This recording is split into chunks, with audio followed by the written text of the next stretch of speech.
Hello বন্ধুরা, কেমন আছেন? আশা করি সকলেই ভালো আছেন। তো আমার কাজী আসাস হলো খাঁকা আর্টিস্ট এই চ্যানেলে আবার আপনাদের জন্য একটি নতুন ভিডিও নিয়ে চলে আসলাম। তো দেখুন, আজকে একটি সানফ্লাওয়ার এঁকে দেখাচ্ছে। আগে রাউন্ড সার্কেলটা আমি করে নেব।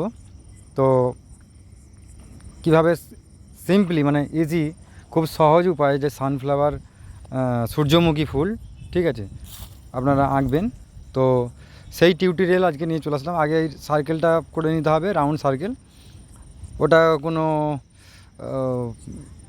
যে কম্পাস আছে ওটাকে বীজখানে বসিয়েও আপনারা সাইকেলটা করে নিতে পারেন। তারপরে এই যে সাইড থেকে একটা লিফ মানে একটা পাতাকে আরেকটা পাতা, ঠিক আছে, টাচ করে এভাবে এক মাপের লিফ করে নেবেন। তো আমার ব্যালেন্স ঠিক আছে হাতের, তো সেই কারণে অসুবিধা হচ্ছে না।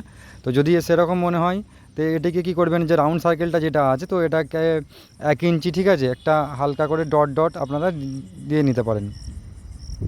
তাহলে একটু ছোটো বড়ো হলেও অসুবিধা নেই, কিন্তু পাতাগুলো কিন্তু এভাবেই হবে।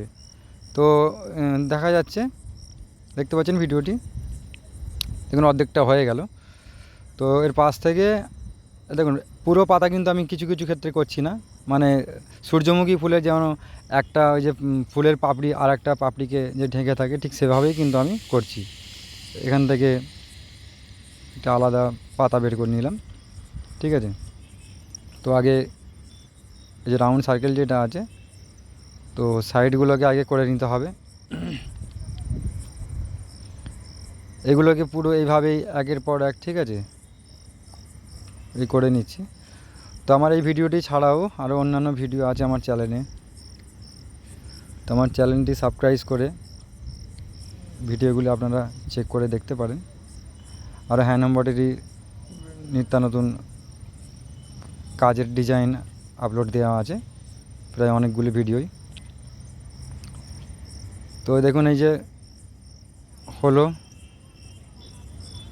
আর অল্প বাকি রয়েছে, এই করে নিচ্ছি। দেখতে পাচ্ছেন তো লিফগুলি কত দারুণ লাগছে। দেখুন লিফ বলতে কি মানে ফুলের পাপড়ি, তো লিফ মানে পাতার মতো এটা করতে হবে, ঠিক আছে। তো দেখুন ফুলটি হয়ে গেল। এবারে ফুলের পাশ থেকে বড় পাতা ছোট পাতা করতে হবে। এই যে সার্কেল থেকে এগুলো ফুলের পাতা করে নিলাম, ফুলের লিফটা করে নিলাম বা ফুলটি করে নিলাম, এবারে পাতা করতে হবে, ঠিক আছে। এখানে বড় পাতা করে এভাবে পাতাতে সুন্দর করে একটা যে বীজখানের যে রেখাটি আছে, হ্যাঁ, দুপাশ দিয়ে কিন্তু আমি ঠেকিয়ে দিলাম।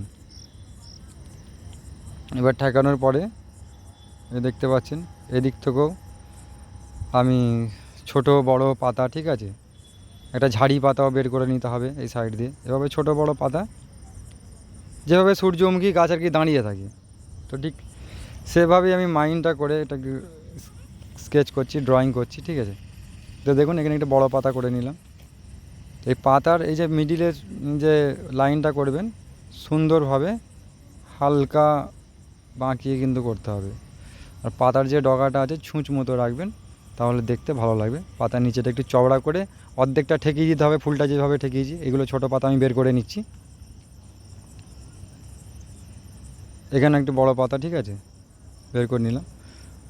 তো পাতাটি আরও সব লাইন টানতে হবে, বেশি একটু লাইন টানলে দেখতে বেশি ভালো লাগবে।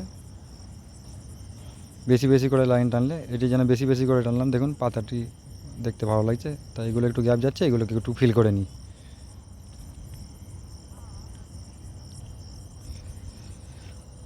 এটাকেও একটু ফিল করে নিচ্ছি, কমপ্লিট করে নিলাম ওই দুটি পাতাকেই। যে এবার ছোটো পাতা এই দিক থেকে পুরো ফুলটার চারপাশে পুরোটা, ঠিক আছে, এভাবেই বের করতে হবে, ঠিক আছে। দেখুন তাহলে 1 2 3 4, ঠিক আছে, এদিকে 4টি বড় পাতা হয়ে গেল। দেখুন কত দারুণ লাগছে ফুলটিকে। এখান থেকে ছোট পাতা, ঠিক আছে, বের করে নেব এই সাইড থেকে। এছাড়া এটি কোনো শাড়ির আঁচলে বা অন্যান্য যে কোনো জায়গায়, ঠিক আছে, কামিজের বা ব্যাকের সেন্টারে এরকম এই ফুলটি ড্র করা যাবে। বা বিছানার ওই যে নকশি কাঁথা, ঠিক আছে, এটি ড্র করে তাতেও আপনারা সুতো দিয়ে কাজ করতে পারবেন। হ্যান্ড এমব্রয়ডারির কাজেও এটিকে করা যাবে, ধাগা দিয়ে বা মেটেরিয়াল দিয়ে এই ডিজাইনের উপর অনেক নিত্য নতুন ডিজাইন করা যাবে। তো বন্ধুরা